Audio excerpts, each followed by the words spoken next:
Glaves, who established Red Stag Media, focusing particularly on agricultural communications.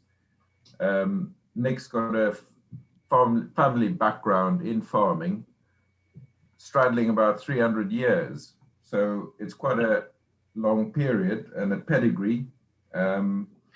He's worked for clients such as Holstein UK, Basque, Farm Plan, and Pitch Up. We look very much forward to Nick's presentation. I do ask that if you've got questions, insert them in the chat whilst we're going along. There will be a Q&A session of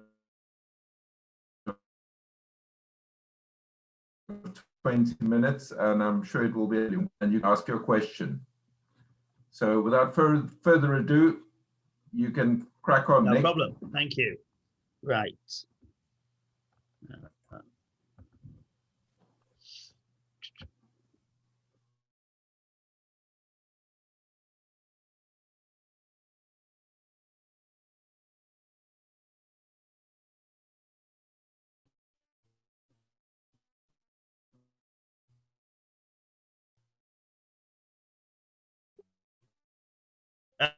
Going to make sure I didn't know that. Thank you for joining on marketing and communications of any description. So I'm going to give you a very quick insight into myself, just so that you know why it is I'm speaking to you today. I am, as Hank said, the founder and director of Red Stag Media. We are, I'd say, a digital PR and marketing agency servicing agribusiness, field sports, agriculture, and anything to do with the rural economy, really. That's a huge passion of ours as a business, and the reason I set the business up. However, my background is at times a journalist, a reporter, and a business editor, working on newspapers, and I switched to journalism in 2010, into PR to 2010. I run some training courses for a large online trainer in terms of copywriting, business writing, and web writing. But my main sort of passion is agriculture and the agribusiness, the rural economy, shooting, and so forth and so on. And that's really the bedrock of the company. And as Hank mentioned, here's a few of our clients. So we've worked with some quite big businesses in those sectors. That's enough about me. This is about what value sort of I can give you. And so we're going to move on to get straight into this. There's quite a lot to cover in a sort of relatively short period of time. What I really want to do is give you an overview of how you can start to develop PR strategies yourself. You can start to embark on some PR activity, and how you can use that to really further your business and business growth. So we're going to take a quick look over the current media landscape. Now, as everybody on this call, I'm sure, is aware that the media landscape has changed dramatically in recent years. You know, we've had the rise of online, we've had the rise of social media, and that has changed many ways the way PR operates, but in many ways things are very much still the same. You know, certainly in terms of messaging, in terms of how you present yourself, there's a lot of commonalities across all those channels. But what we're going to focus on a little bit is what we traditionally call the media, which is journalists writing about your business and how to kind of leverage that to get the most out of it. So we're going to take a look at the print media. We're going to take a look at broadcast. We're going to look at the often ignored sort of trade and industry media, which can generate some opportunities that people sometimes don't think about. And within that, there's certain sort of organizational media as well. You know, you're a member of the CLA, and they publish a periodical. There might be opportunities in that you haven't necessarily considered. We're going to take a look at the sort of rise in the online media. This region, and we're based in Yorkshire, in East Yorkshire. But this Yorkshire is particularly well covered by online business media, for example. And as rural businesses, you've got as much right to be featured in those online publications as anybody else. And then briefly, we're going to look at the sort of digital, what we'd call owned media, as opposed to earned media. Earned media tends to be people writing about you, media that you go out and third parties write about you. Owned media is things like your company website that you have complete control over, and your social media, and how that might tie in. Okay, So let's have a look at the print media. The print media is my background. There's been a lot of talk recently of it dying. I don't think that's necessarily the case. There's certainly been a shift in focus, but nevertheless, it affords some good opportunities for all businesses, really, but actually particularly sort of rural businesses. And the reason for this is, local media and local media covering rural areas often have specific pages for rural businesses, or if they're speaking to rural communities and rural audiences, that the editorial decisions will be made along those lines and taking those communities into consideration. The locals are really the easiest to get into, and the reason for this is that they're often staffed by people who are new to the industry. And one of the big pressures of being a journalist, and I say this from experience, is finding good stories to tell. It's not necessarily writing stories once you've got the information, it's finding them. Finding stories is a massive pressure for journalists. So if you can go to a journalist with a pretty much fully formed story, we got a bit of interference there. If you go to journalists with a sort of fully formed story, including pictures, and we're going to talk about pictures a little bit further down the line, then really you're helping them out hugely in terms of giving them something to publish. And that, you can't underestimate the power in that. If you're under pressure to find a story and somebody comes up with something that's newsworthy and that's all there in a package, the chances of you getting coverage is pretty high. The next step up would be the regionals. So certainly for the region that I'm in, there are some local papers, and the regional papers would tend to be the Yorkshire Post, or if you're in the East Riding as we are, the Hull Daily Mail. They have a lot bigger reach in terms of readership, and they're well worth approaching. But do consider that they're a bit of a step up from the locals. The journalists on there may be people who are a bit more ambitious. They're perhaps wanting to become senior journalists on their home paper, or they're wanting to go to London, or it might still be sort of staffed by withered, slightly embittered old pros who lament the state of journalism as it is. But nevertheless, if you have a good story that fits into their regional patch, they're well worth getting in touch with, and you're going to get a lot more coverage from them. One of the things that I want to look at, and we're going to talk about in the next slide, is sort of geographical circulation and overlap of the media. Because what you find is that very often there's quite a large overlap in different papers. And what we want to do with PR essentially is to get as wide a coverage as we can, because we're going to talk about brand awareness, and really that's what PR for me is about.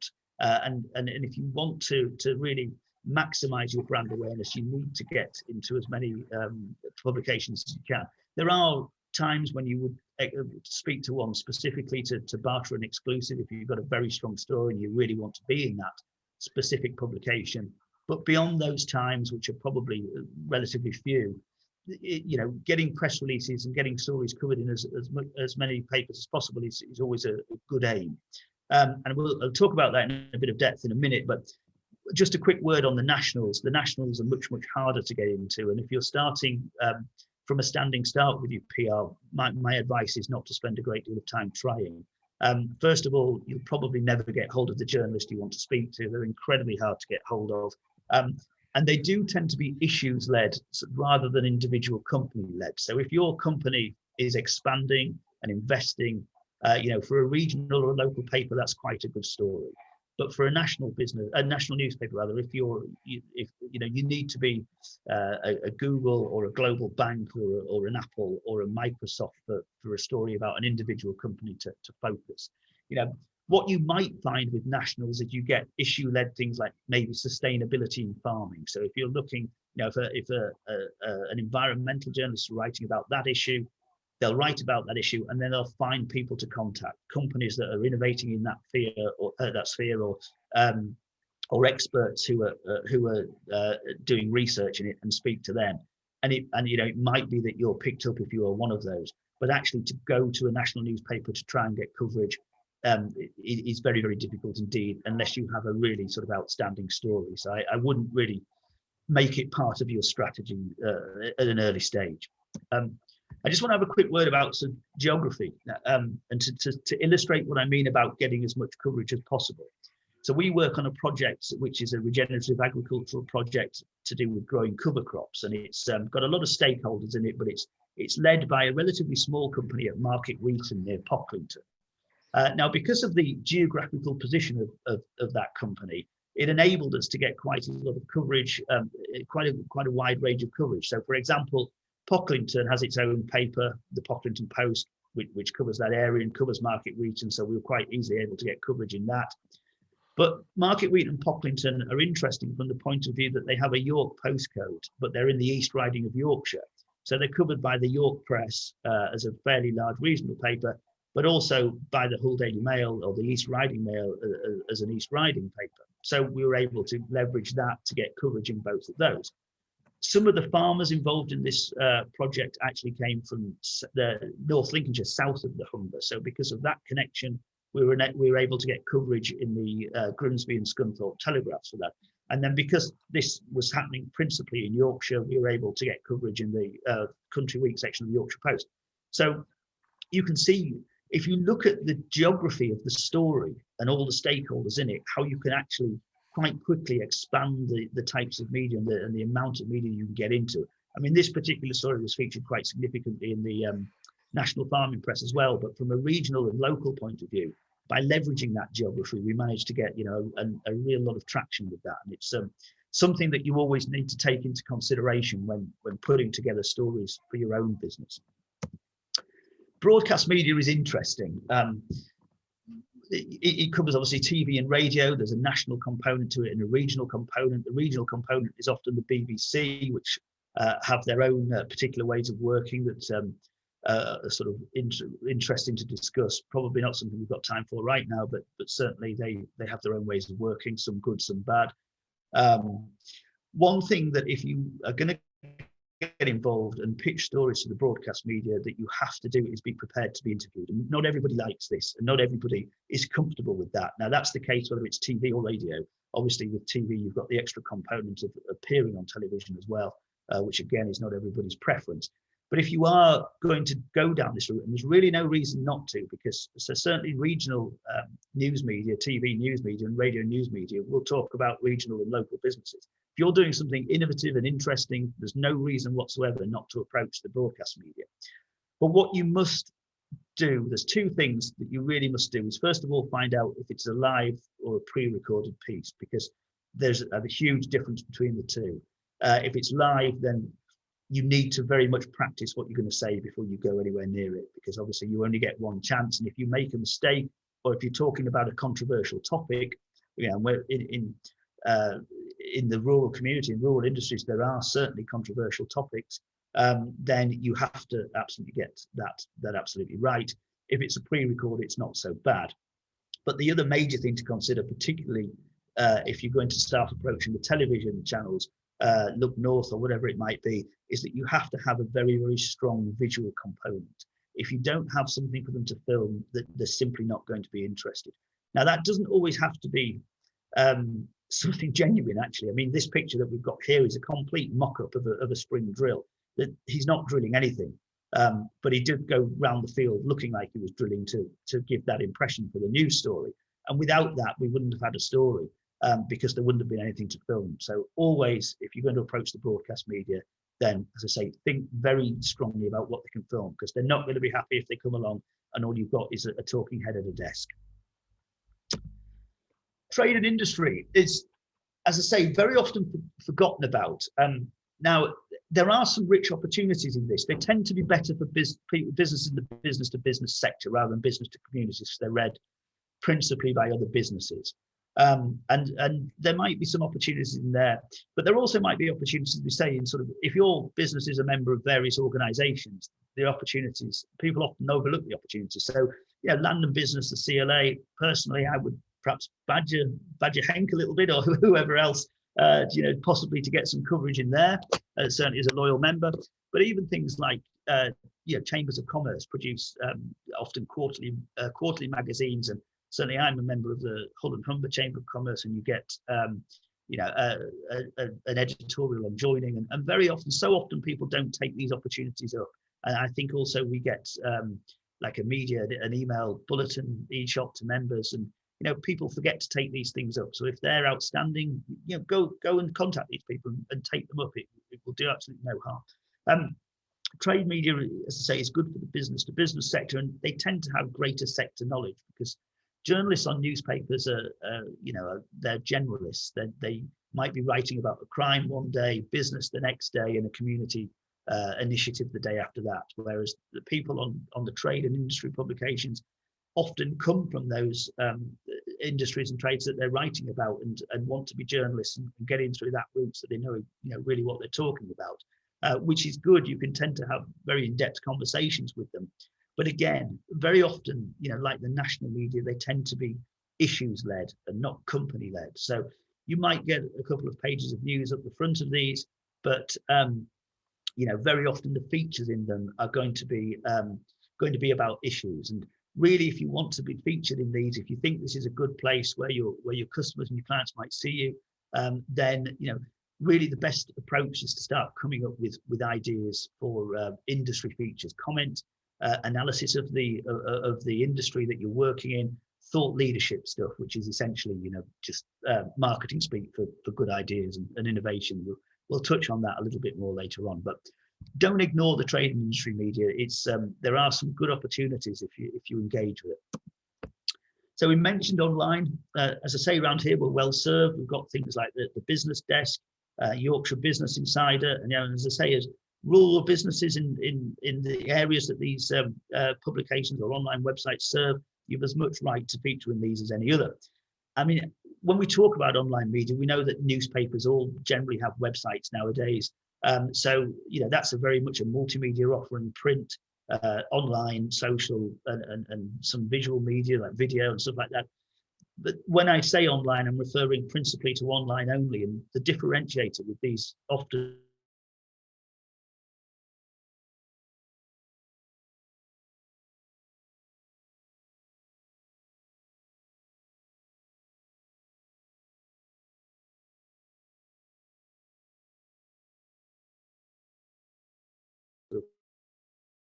and people like that. So again, perhaps a little bit more on the B2B side of things, but nevertheless, there are certainly some good opportunities. And you get a bit the same, particularly in the agri sector. That's things like Farming UK and various other websites are telling agricultural news from an online perspective only. And it might be, I mean, I don't know obviously what industries all you guys on the calls are in, but it might well be worth doing some research into what online news and what online websites there are that carry news in your sector, because you might find that there's quite a few that you hadn't heard of yet. So always worth doing that bit of research. And then finally, digital media, as we said at the start, this is owned rather than earned. You've got complete control over this. I mean, this is our website homepage and our Facebook. Yeah, it is our Facebook profile. And this is great for telling your own stories whenever you want to do that. But you can also use it very well by tying it up with the PR that you're doing. Create web news. If you're writing a press release, create a website version for this and put it on the website with images.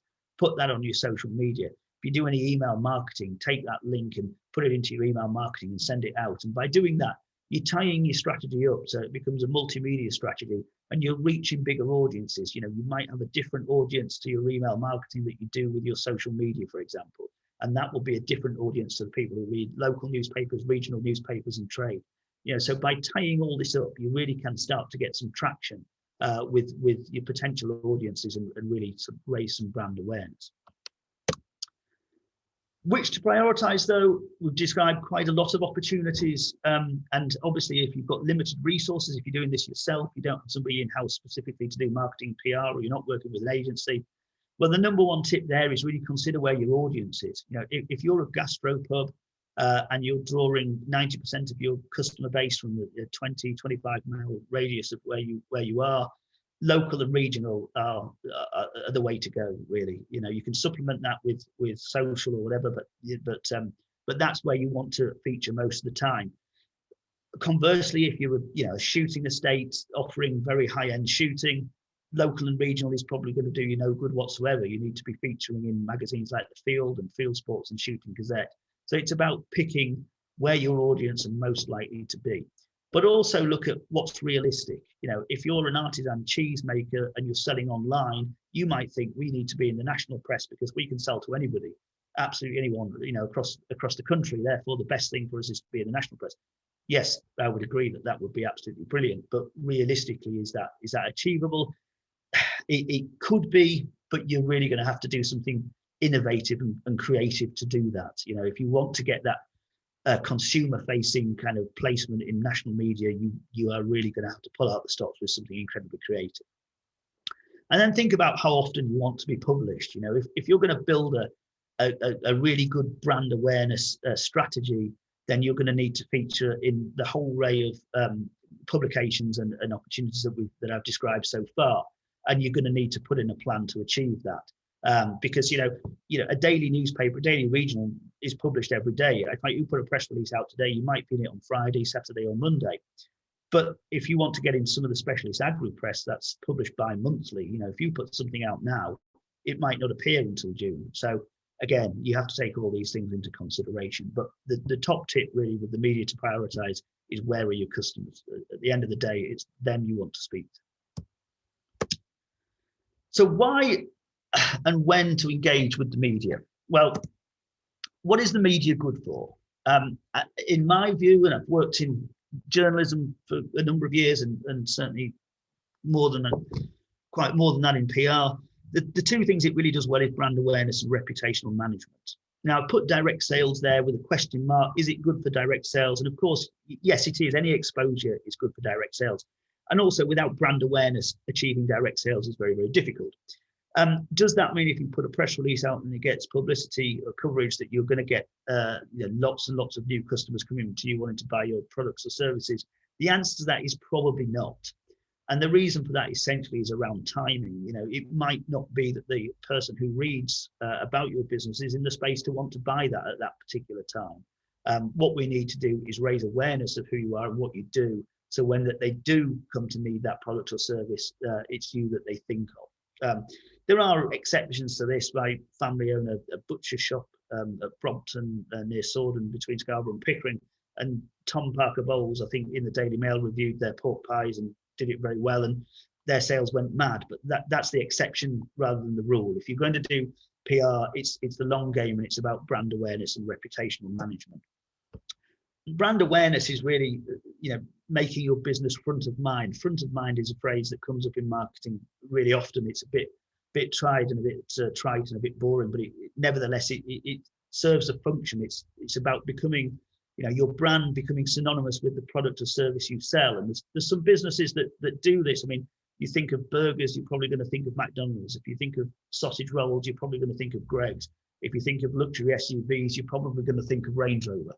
Now, these companies have invested absolutely millions in becoming synonymous, the brand becoming synonymous with their product or service. And you don't have to do the same. But PR, and even on a relatively low level and local level, will start to build that connection between your potential audience and your brand. And if you do it well, you will get that traction, not necessarily on the level of Land Rover, but nevertheless, in terms of building a business, it's hugely worth doing. But the thing to remember, of course, is that it's not it's a marathon, not a sprint. To really build a connection takes multiple touch points. So it's something to keep going out to plan and do strategically. This is a great quote from Richard Branson, that your brand name is only as good as your reputation, and it's absolutely and completely true. So the two things are inextricably linked, and we said what is the media good for? It's brand awareness and reputation, and those two things are very, very linked. So every touch point of your business, whatever stakeholder it's with, affects your reputation. Customers, suppliers, investors, the public, whatever type of business you're in, and you have to manage that. It's essential. This to me is the essence of PR, because PR isn't really just what you do in the media. PR is how you conduct yourself and how your business goes about its activities. We work with a large business that delivers domestic heating oil, and they very, very precisely manage how their tanker drivers, for example, appear to the customers. They're always very, very smart. They're very polite. They're very helpful. They speak well. They ensure as far as possible under the conditions that their tankers are clean, because all of these things build an impression. If your tanker driver turns up in a filthy old knackered tanker, he's scruffy, he's gruff and totally unhelpful, is that customer going to buy from you again? Probably not. but the impression they create is good. Now, if you take that scenario, or you take a scenario like that and put it into a media setting, all of a sudden, the damage or the positivity is amplified thousands and thousands of times, because, you know, even with a local paper, you might have 6, 7, 8,000 people see your article. You take that to a regional, it might become 40 or 50,000. You take that national, and, you know, you could be talking hundreds of thousands. So the power of the media to make or wreck your reputation, you know, is very real, and how you present yourself in that situation will affect your reputation. So PR therefore has to be managed, and it has to be managed with the utmost of care. But you know, that's something you should do in your business anyway. And I don't want to, I sound a bit like I'm preaching, but you know, if you want to have good PR and you want to have a good reputation, you have to do the things that that lead to that. But as I say, PR is great for reputation management.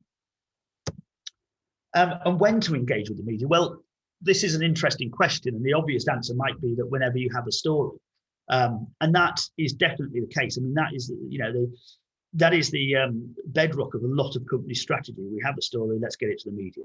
But also start to be strategic, think about things. Is there an optimum time for coverage? You know, we spoke earlier about direct sales.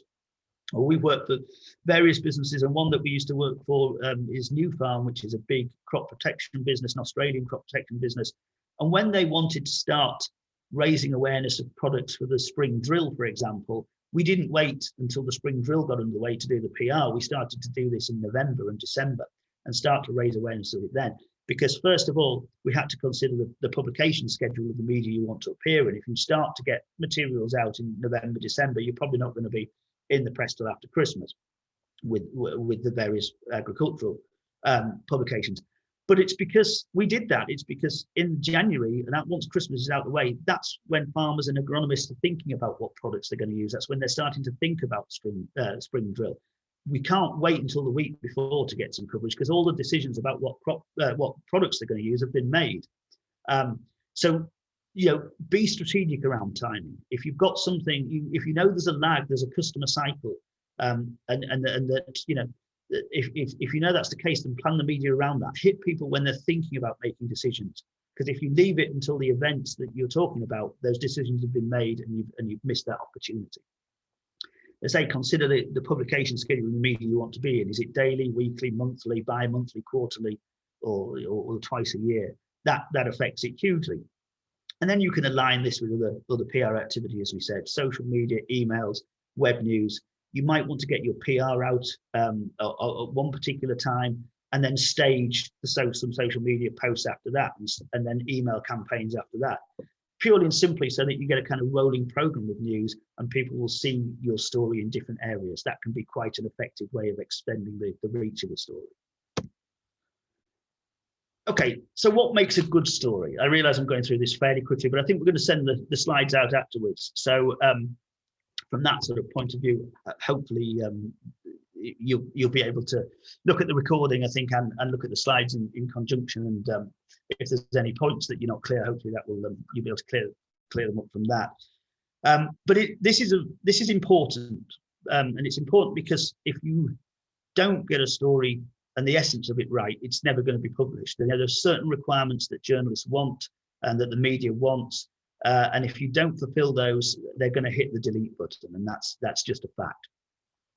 So first and foremost, stories must be newsworthy. So what does that mean? It's a phrase that gets bandied around newsrooms and PR companies like mine time and time again. Is it newsworthy? Well, first and foremost, one of the clues is in the word itself. Is it new? You know, if it happened 6 months ago, then don't bother, because the journalist isn't telling anybody anything new. And if they're not doing that, they're failing really in their responsibilities, because their responsibilities is to tell the news, which is what's happening now. But here's a key point that people forget. Is it of some significance to the journalist, readers, or viewers? Now, when a lot of companies do PR, they think about it from their own point of view. What messages do we want to get out? What do we want to say? What is it we want out of this? But the responsibility of the journalist is not to give any of you guys publicity. That is not their role. Their role is to write interesting, or either write or record interesting things that their viewers and their readers will want to consume, will want to read. So when you think about PR, it really is useful to actually kind of look at it from the end viewer's point of view, the end user's point of view. Is the reader going to find this interesting? Is the viewer going to find this interesting? Because if they are, then the journalist should find it interesting. And if the journalist finds it interesting, they're going to be very pleased to receive your story. So yes, think of it from your point of view. What do you want to get out of it? But also try to think of it from their point of view, because it might just start change how you phrase the story. It might change how you present it. You know, it might just have an impact on how you do that. And as a result, it might lead to more success. But that is their fundamental responsibility, is to create content that's interesting for those who are consuming it, not to market your business. If it's local or regional, is it on their patch? Very quick sort of personal experience. When I started my journalistic career, I started in a wonderful town called Dewsbury in West Yorkshire, famous for all sorts of reasons, very few of them good. Dewsbury neighbours a town called Batley, and I worked in the Dewsbury Reporter, and there was a neighbouring newspaper owned by the same group called the Batley News.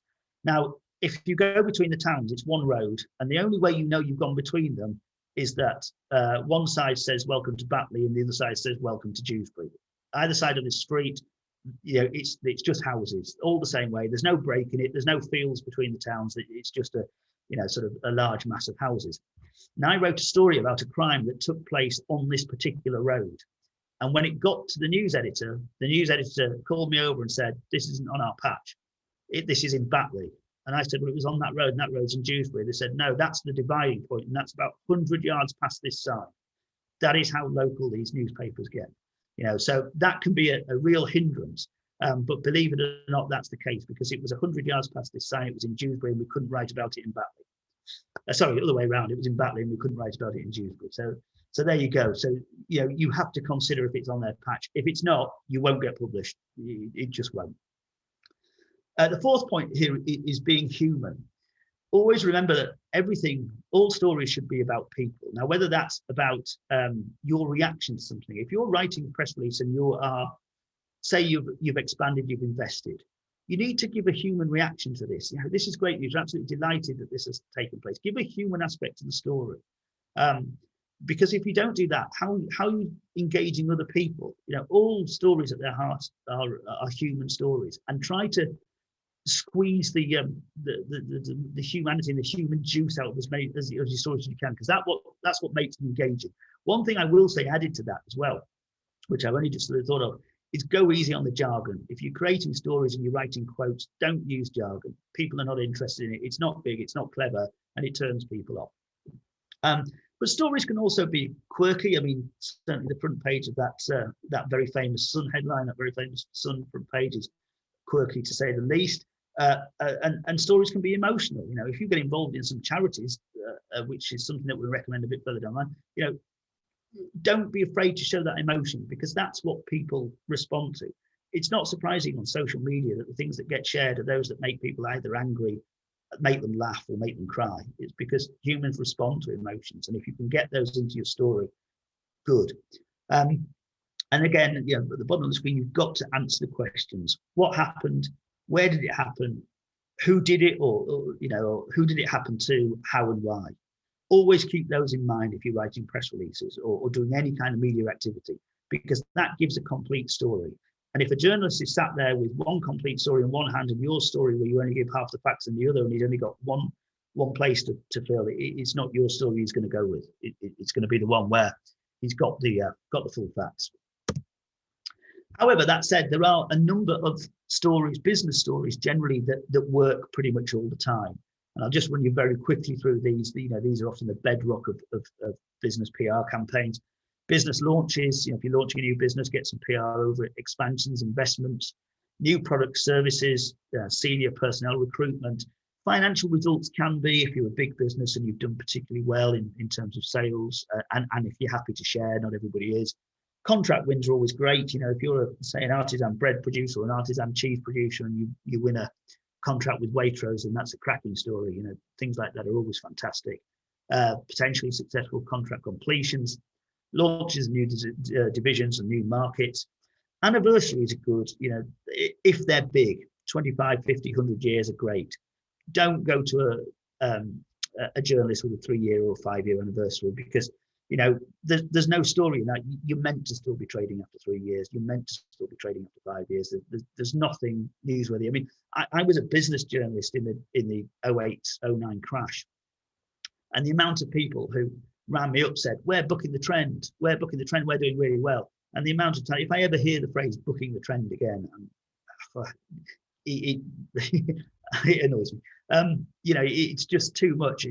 And again, some would launch a business and come back after a year saying, "Well, you wrote about us when we launched. It's our 1-year anniversary now." And you'd say, "So what?" If you're not still in business after a year, there's probably more of a story, in why you're not than why you are. So I'm not interested. So anniversaries are pretty good, but make sure that they're big and significant ones. And as I say, those types of stories, some businesses will base their entire strategy on them. If they're fast-moving businesses, if they're investing, if they're doing a lot of things, the business itself generates stories. And in many cases, that's all you need for PR campaigns to build your brand awareness. But if you want to move that up a gear, or if your business isn't of that nature, there are lots of things you can do. Choose a charity of the year is a great one. Choose one that buys into your values. There's something that's aligned with your business. But most importantly, do things for that charity over a year. Don't just announce we've chosen it. Hold, a cake sale and a race night across an entire year, raise 125 quid and claim a victory, because that's not fair. You're using the charity then for your own ends.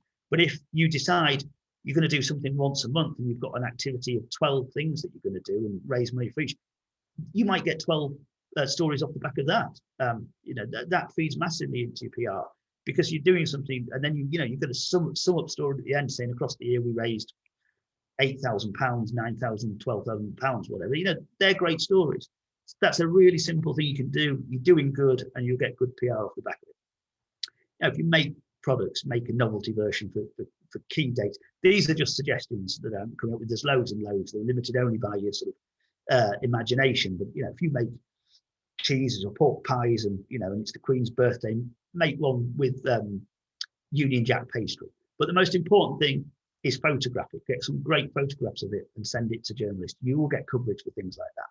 Send products to key journalists for review, particularly if it's booze. If you make booze, then send it to journalists. You'll get coverage. Believe me. If you offer an experience, invite journalists to take part for free. I mean, we've used this to great effect with tourism businesses in the past. We've invited them to stay over at tourist attractions for a night. They get a free night. They will give a glowing review, almost without exception. And the great thing about that is you can start to branch out and invite journalists from different areas of the country, so you can really expand your coverage. We had a tourist attraction in Yorkshire we worked with, and we invited people from far away as Kent, and certainly over and sort of into West Yorkshire, because this was North Yorkshire, to hit those sort of key markets of people from West Yorkshire coming to the coast for the holidays, people from the Northeast. You can really get a little traction doing that by just inviting people to come along. Create and stage events. Again, if you can create events that are relevant to what's going on in your industry, invite people along.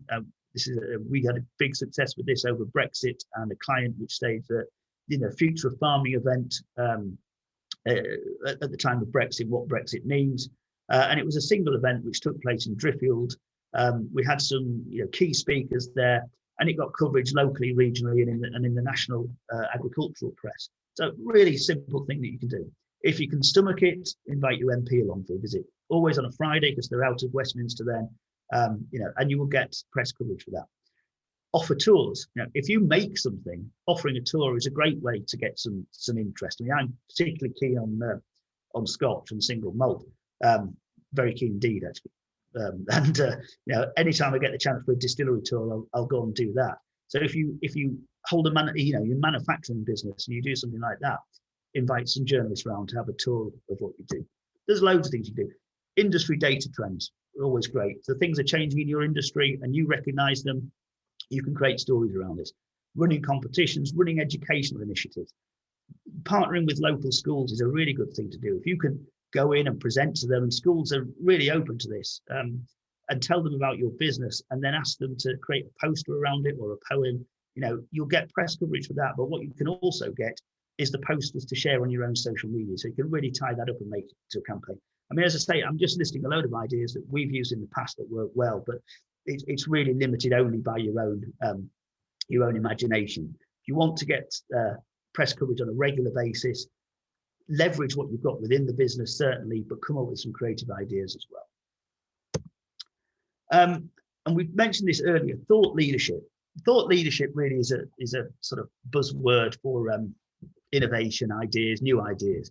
And if you work in an innovative industry, or if you're innovating in your industry, then thought leadership is a great thing to get into. And, it's really building campaigns around what you've got to say. Certainly industry trends are great. If you look at if the industry is heading off in a new direction, you recognize this, that's a great basis for a story. But if you're doing something which is disruptive and changing the industry, certainly the trade and industry press will want to know about that and want to talk about that. So it's something that you can really leverage. It's got to be new. It's got to be innovative.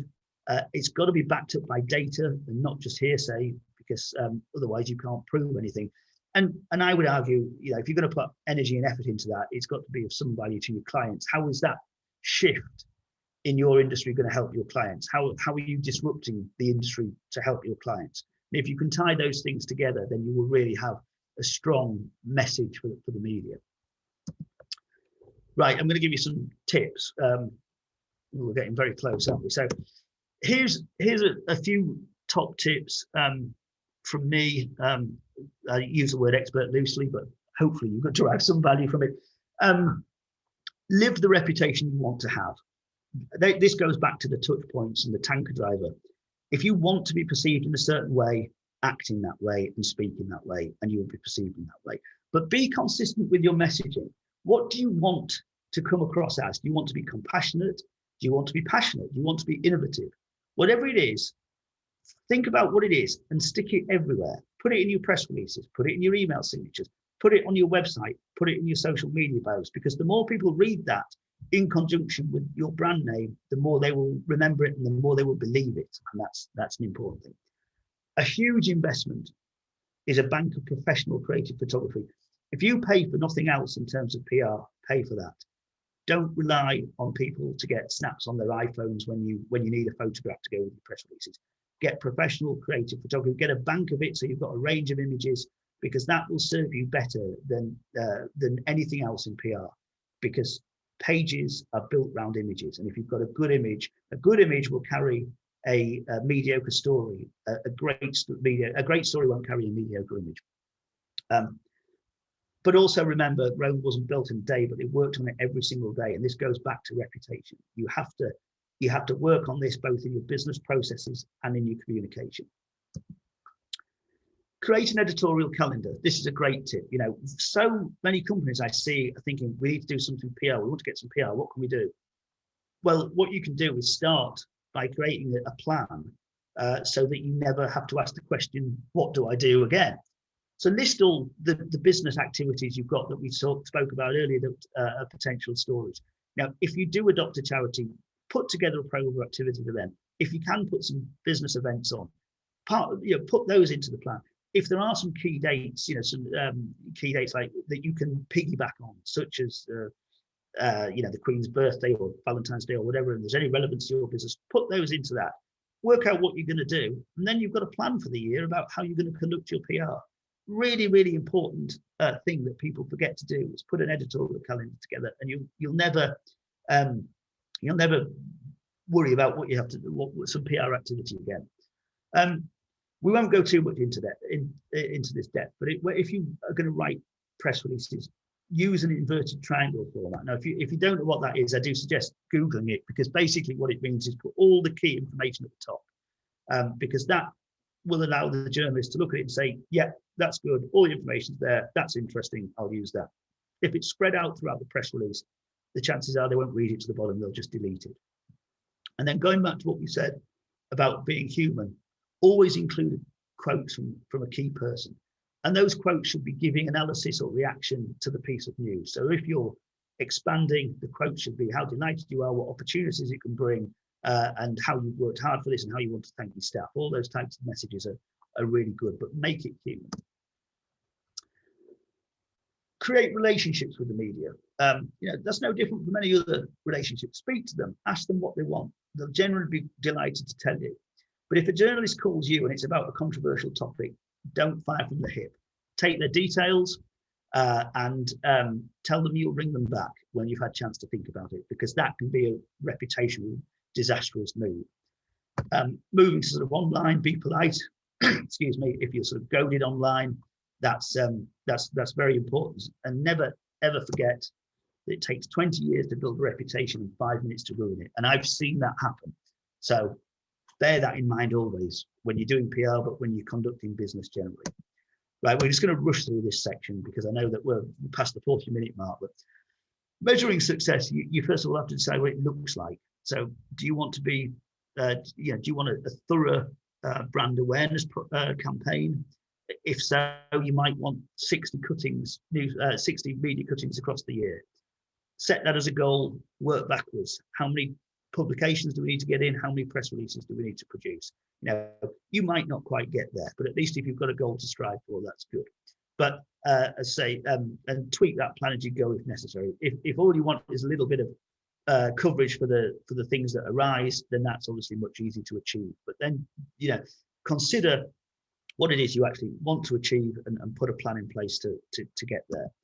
And in terms of measuring itself, well, there's lots of tools that you can use for this.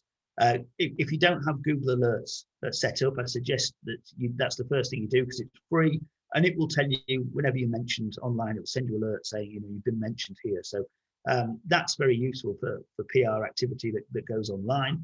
If you're going to do a lot of PR activity and you're going to try and get in newspapers that you can't readily buy, then I would suggest cutting service is a good investment. We use CLA Media, but there's plenty out there.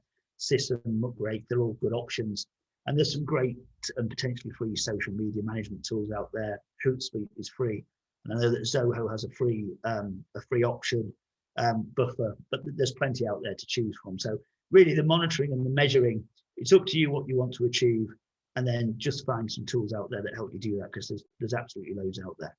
But I think that is about it for me. So I hope that was helpful. I realized it was a bit of a sort of fly through all the key points, so I hope that was helpful, and we'll move on to the Q&A.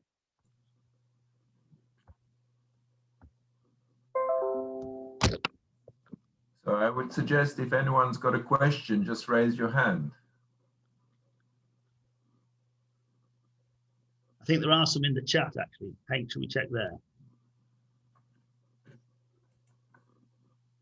Yes, Stephen Ramsden, who's made quite a few media appearances in the past and has helped us out quite often. I don't know, Stephen, have you got any reflections?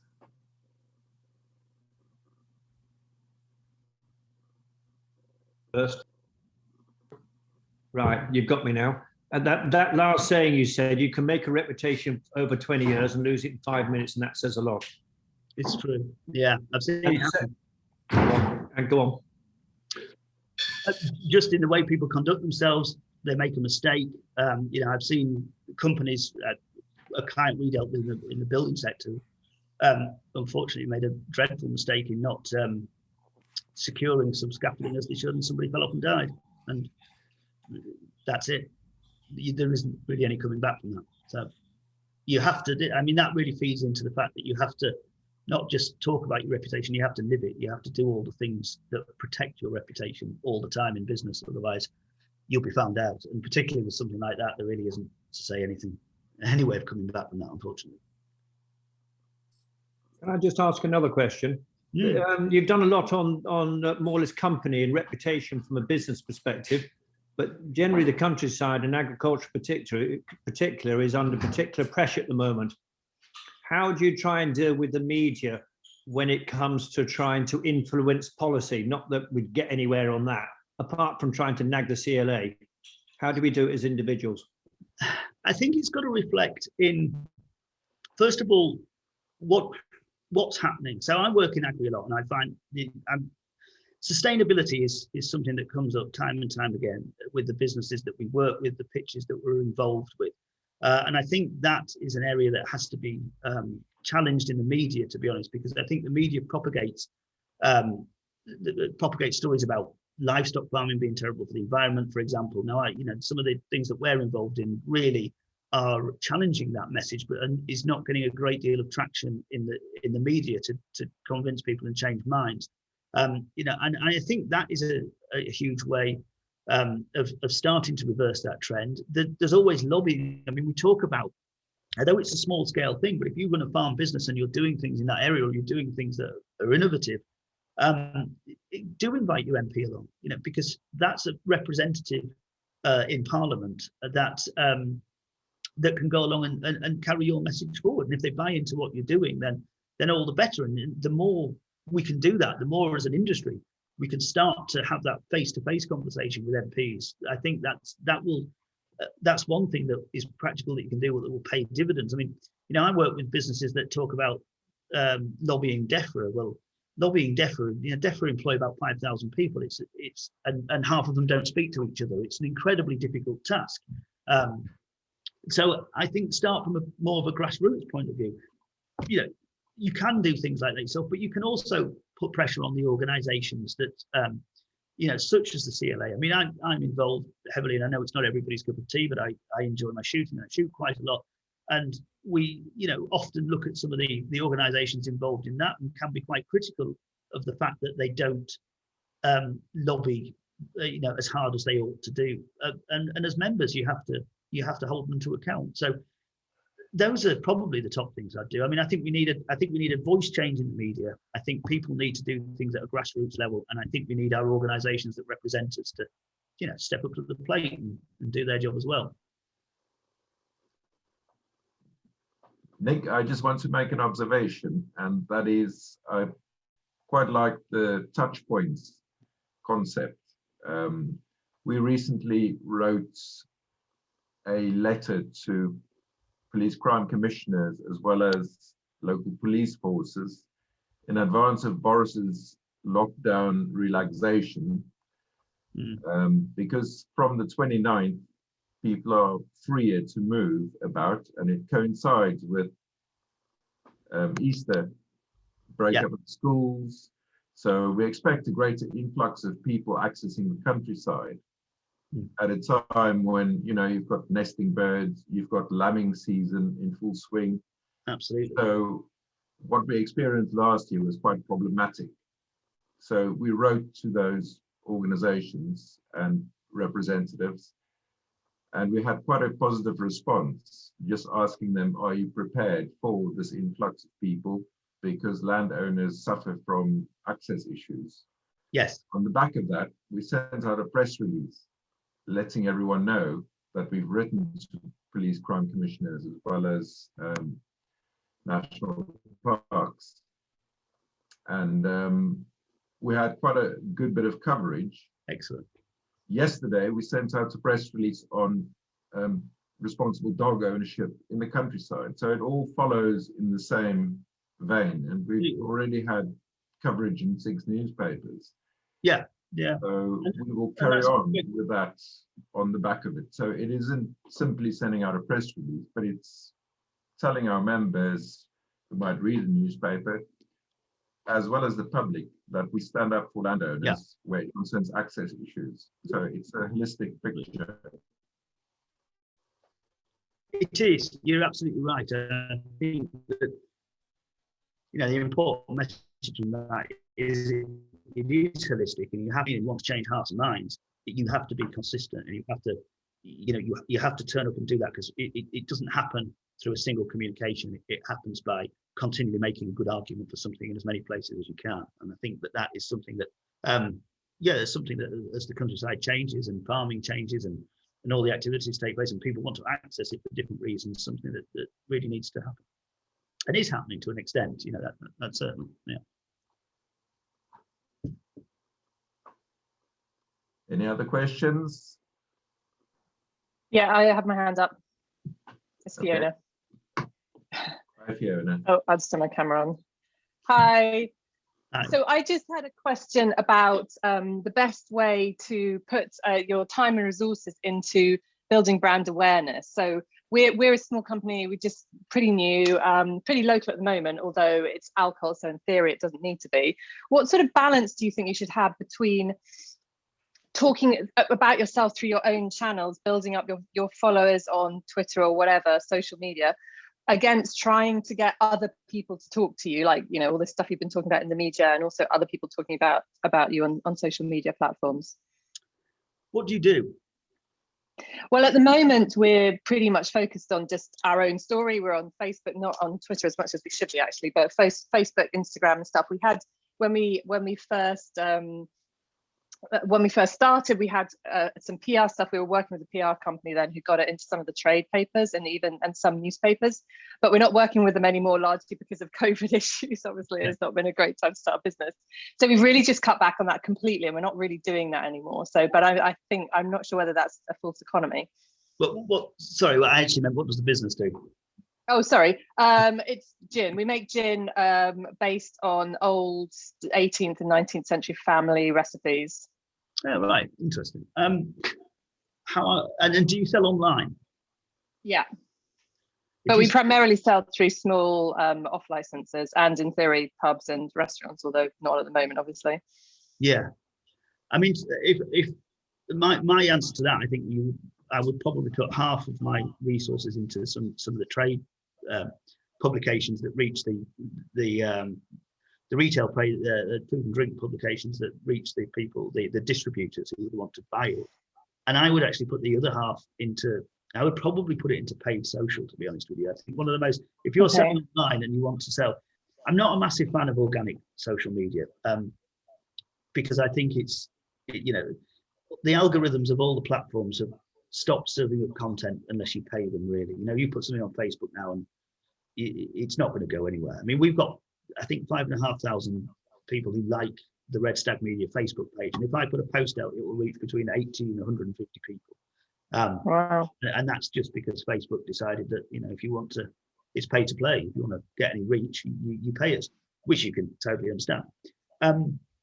So what we do a lot of, you know, as a result of that, I don't put a lot by organic social media. You can do it, but you'll spend a lot of time doing it for nothing. But what I do put a lot of store in is paid social media campaigns, because they can reach, you can drill down to a very specific audience. You can reach a lot of people for not a lot of money. You know, really, it's Facebook clicks are not expensive. And if you've got the customer journey set up so that the advert is attractive, call through to landing page and a call to action, you know, you can actually really get some traction with sales. And my advice to you would be that, and particularly at times now where we're still in COVID and we don't know where that's going. If you want to ramp up direct sales, I would really wholeheartedly say look into paid for social. Okay, so paid social, and then the kind of the trade newspapers and so forth. Yeah, I would say so. I mean, is it in terms of sort of distributors, how do you work with them? Because that's the other thing you've always got to think about, is how you work with them. Because, you know, do they come to you? Do you go out to them? Is it, you know, do they come through the website? What works to now? Yeah, normally to find new stockists, we go out to them. Okay, in which case then I would certainly say publications then, because enable them to sort of, you know, read about you in the first instance, and then when you contact them, it won't be completely cold, and you might, you know, you position the gin well, and you might well get inquiries off the back of that. So yeah, I would say it's worth doing. Great, thank you. That's really useful. No, it's a pleasure.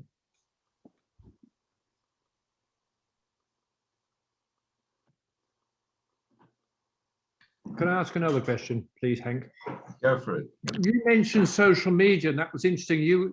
Are there certain people then who employ a separate PR person, like your good self, to run their social media account? There are, yeah. Yes, people do employ people to do that. I think I'm not convinced that it wouldn't be slightly false economy, though, to be honest. And I say that potentially shooting myself in the foot, but the two reasons why I say that is that we always find that with what we call organic social media, which is just posting on the platforms, mostly the people within the business are best placed to do that, because if you're out doing the work, you know, depending on what you do, I mean, particularly if you're sort of farming or something like that, you know, you can take pictures on your phone and you can access all the apps on your phone, and you can upload that stuff and do it pretty quickly. It doesn't make commercial sense for you to do that, send it to somebody externally, have a word with them about what to write, and then them craft it, then send it back to you. Are we okay to use that? And then 2 hours, 3 hours later, it goes online. So I would argue that it's perhaps not the greatest use of resource, because social media generally is. There are strategies that you can do with organic social media to build a following, if that's important to you. But is it going to further your business? I'm not completely sure it is. People will follow you for all sorts of reasons. They might follow you because you put nice pictures up, but they're never ever going to buy anything from you. They might follow you because they're interested in the topic that you talk about, but they're never going to buy anything from you. Yeah, they might follow you because you might be in livestock farming and they want to criticize you, so they're certainly never going to buy anything from you. For me, organic social media is a nice to have. I wouldn't consider it necessarily marketing or business critical. But I would say, as we sort of just described, if you want to sell things or if you want to get messages across to the right people, that actually paid for social media is a much better option. And you would go out and pay somebody to do that, because one of the things about that is creating custom audiences. So when you pay for something, you don't want it to go to everybody. You want it to go to a select bunch of people. And there's a skill in how you reach that bunch of people. There's a skill in crafting posts that actually get people to take action rather than just to look at their phone and go, oh, that's nice. And then, whatever, bye. There's a skill in doing those things. There's a skill in how you tie that advert that you see online up to your website to convert people on your website. Those are strategic actions which generate potentially new business inquiries. There isn't that much about organic social media which will generate that many business inquiries, I believe, through experience. You talk to somebody else and they might give you a different experience, but me personally, I don't think it's the most productive platform. Paying somebody to do it for you, I think would be false economy. I don't see it would generate a lot of business leads. That's my personal opinion. So just leading on from that, before I then finally shut up, I watch quite a bit of fellow farmers and countryside people on YouTube. Yes. And some very, very big outfits are getting hundreds and hundreds, thousands of subscribers. And that, apart from being a money spinner, they're very passionate about what they do. And surprisingly, it's probably fellow farmers are actually watching it rather than the people who we actually need to touch. Yeah. You've got anything to say about the YouTube brigade? Yeah, YouTube, I think is, video is the most rapidly consumed format for content nowadays. You can see why. The written word is great, but YouTube video and high production quality is engaging. It's great. After Facebook, YouTube is the biggest social media platform used by farmers. It's used, for all sorts of different reasons, entertainment, also for how-to videos to find out how to do things. It's a huge community, and it's got a really strong agricultural representation. And it's a great place actually to advertise as well. Some of the pre-roll adverts before the videos, if you click onto a video and you've got a pre-roll advert, they actually can be incredibly effective. So it's a great format, and it will grow and continue to grow. And some of the content on there is absolutely fantastic. So yeah, I'm a big supporter of it. Could I just ask a question? It's Malcolm Plant. I actually got a dark screen, but could you just clarify what you mean by paid for social media? Are these different websites rather than Twitter or Facebook, or are we talking about essentially using an agent to tailor your social media activity? They're the same platforms. So it's Twitter and it's Facebook. What you can do is take those platforms and create adverts on them, or there's two forms of content for paid for social media. So one is a standard post, which you might put up. You can do what's called boosting that post. And often if you put a post up yourself, if you put one up from a business, a Facebook business page, it gives you the option to boost it, which is basically you input your credit card details, you select who you want to see it and how much you want to spend. It might be £5 a day for 5 days. or it might be £10,000, depending on how many people you want to reach. And you can set it to send that post to go into the news feeds of other people on Facebook. So they will see this post as if one of their friends has posted. And then you can put your advert and your image into that. So that's a really powerful thing, because you can drill down into audiences and send it to people in geographical areas where they live. You can base it on what their job title is or where they work. You can base it on what magazines they interact with and read. So, if you might want to reach farmers in Gloucestershire, you can set it to only target people in Gloucestershire, people who have farm manager in the title and who engage with online with Farmers Weekly and Farmers Guardian. That's how sort of you can drill down to audiences. So your content is only going to be served up. It's going to appear in the on the Facebook pages of people who fit that description. So if you've got an engaging advert, an engaging piece of content, hopefully they're going to stop and read it. They're going to click on it. They're going to engage with that, and it's going to be something that's of interest to them. So that's really what's called a promoted or a boosted post. But what you can also do is create specific adverts that appear on the Facebook page, and they'll often appear on the sponsored columns down the side of the news feed. Now, the advantage with that is that that's always there. So if you go on your Facebook, either on your desktop or on your mobile, that advert will sit there, and it will always be in your field of view. If you do the boosted post, if somebody scrolls down, they've scrolled past it. So it needs to stop them in their tracks and to engage with it. But the point about all these things is that you can really drill down into the audience, and for not a lot of money, reach some very highly tailored audiences, and they're quite powerful from that point of view. But it is the standard social media platforms, so Facebook, Twitter, Instagram. LinkedIn is a good one for agribusinesses, a little bit less so for farmers themselves. And there's some sort of Snapchat and TikTok stuff, but I don't really get involved in that because I'm far too old. But the main ones, it is those platforms that we're using, and you can do it through the platform itself. You don't need to go anywhere else or have any agents do it. Okay, interesting. Thanks. Okay, if there aren't any more questions, I think we'll conclude. Thank you very much for your time, Nick. It was quite an illuminating presentation, a lot of content to take in. That's true. And I hope everyone found it useful. So thank you for attending. Well, it's my pleasure. It's been really nice to talk to you guys for a while, and as I say, I hope you got some value out of it. I think that we're going to send the recording and the slides out, don't we think? So if there's anything that you didn't understand or didn't quite catch, because I was moving quite quickly, hopefully you'll be able to refer back to that. Fantastic. Thank you. Thank you very much. Cheers, guys.